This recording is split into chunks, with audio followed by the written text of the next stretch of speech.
पिछले दिनों में आम आदमी पार्टी के साथ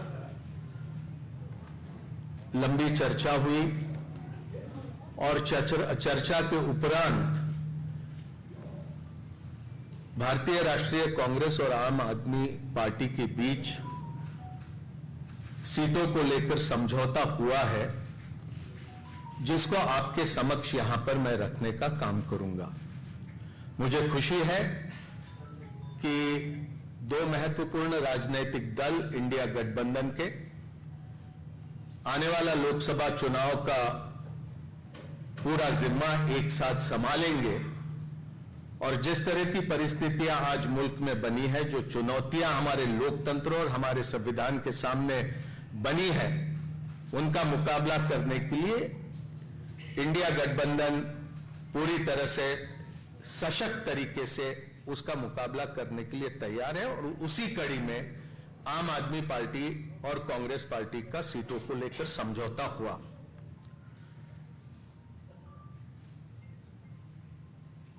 दिल्ली लोकसभा में 7 सीटें हैं। आम आदमी पार्टी 4 पे लड़ेगी। वो 4 सीटें नई दिल्ली, वेस्ट दिल्ली, साउथ दिल्ली और ईस्ट दिल्ली।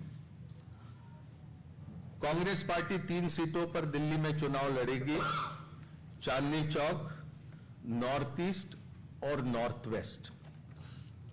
गुजरात में 26 लोकसभा सीटें हैं, 24 पर कांग्रेस लड़ेगी, 2 सीटों पर आम आदमी पार्टी के प्रत्याशी रहेंगे। भरूच लोकसभा और भावनगर लोकसभा की ये सीटें होगी।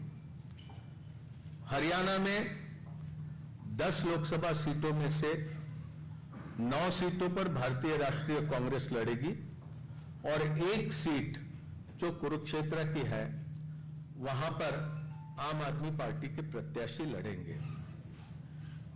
चंडीगढ़ को लेकर लंबी चर्चा हुई, लेकिन आखिरी में यह तय किया गया कि चंडीगढ़ में भारतीय राष्ट्रीय कांग्रेस के प्रत्याशी चुनाव लड़ेंगे। गोवा में भी, खास करके दक्षिण गोवा में विस्तार से चर्चा हुई, लेकिन फिर यह तय किया गया कि गोवा की दोनों सीटें ये भारतीय राष्ट्रीय कांग्रेस पार्टी लड़ेंगी। तो संक्षेप में ये सीटों को लेकर ये जानकारी आपके समक्ष रखनी थी। ये संभव है, 2 अलग अलग राजनीतिक दल हम होने की वजह से अलग अलग चुनाव चिन्हों पर हम ये चुनाव लड़ेंगे, लेकिन हमारी जिम्मेदारी रहेगी कि दिल्ली में कांग्रेस पार्टी 3 पर प्रत्याशी रखने के बाद भी 7 पर हम किस तरह से कामयाब हो सकते हैं, उस दिशा में हमारा प्रयास रहेगा और हमारे तमाम कार्यकर्ता और नेता उस दिशा में प्रयास करेंगे। और इसी तरह की स्थिति सभी राज्यों में हम दोनों दलों के बीच में ही नहीं, तो इंडिया गठबंधन में जितने भी राजनीतिक दल हैं, वो सभी तालमेल के साथ काम करते हुए अधिक से अधिक प्रत्याशियों को कामयाब करने की दिशा में प्रयास करेंगे। चुनाव को हम इस तरीके से नहीं लड़ेंगे कि ये कांग्रेस यहां से लड़ेगी, आम आदमी पार्टी यहां से लड़ेगी। इस चुनाव को इंडिया लड़ेगी। कुछ सीटों पर आम आदमी पार्टी अपने कैंडिडेट उतारेगी और कुछ सीटों पर कांग्रेस अपने कैंडिडेट उतारेगी। मेरा ये मानना है कि भारतीय जनता पार्टी के जो कैलकुलेशन और जो भी इन्होंने अपनी रणनीति बनाई थी, वो सारा इस अलायंस के बाद से उलटफेर हो जाएगा और देश की जनता के साथ मिलकर ये चुनाव लड़ेंगे और ये चुनाव जीतेंगे।